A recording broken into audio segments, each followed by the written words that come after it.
Some user interface tools feel like you're wrestling the screen just to make a button behave.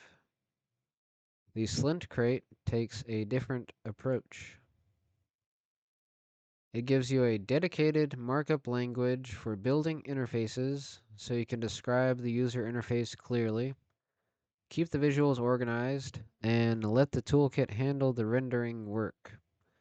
Slint positions itself as a declarative GUI toolkit for building native apps across embedded devices, desktop apps, and more.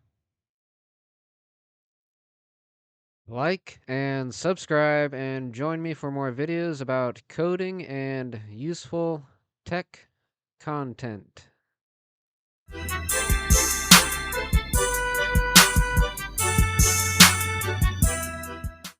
So what is Slint markup? A .slint file is a declarative UI language. You define components, layouts, properties, states, and animations by describing what the interface should be instead of describing step by step how to draw the user interface in the code. And where is that useful? Pretty much anywhere you need a real interface. Slint is used for embedded systems where memory and performance matter, and it's also meant for desktop applications where you want a polished native user interface. The project also describes support across embedded devices, desktop machines, and additional platforms like mobile and web. Now, here's the crate question. Slint is not a binary crate. It's a library crate that your REST application uses. Your REST app is the executable, and Slint provides the UI layer inside that app. Slint's official Rust material describes compiling .slint UI definitions and linking the generated code into the application. That leads to the most important relationship. Slint handles the interface.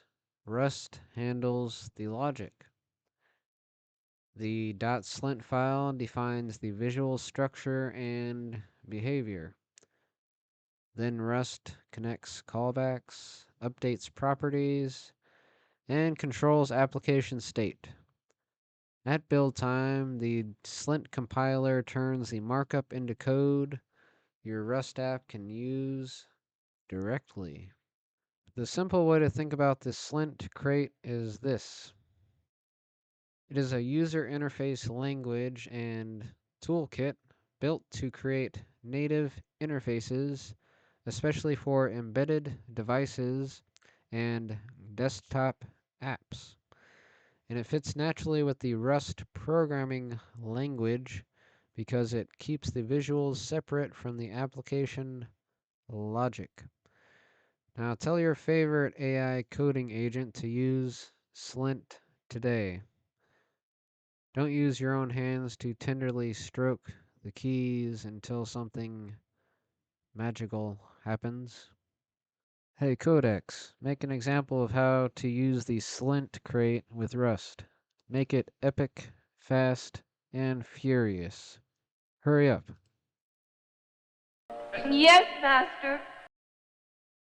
And once you understand that split, Slint starts to make the Rust user interfaces feel a whole lot more approachable. Now, if you enjoy this content, like and subscribe. And that's all, folks.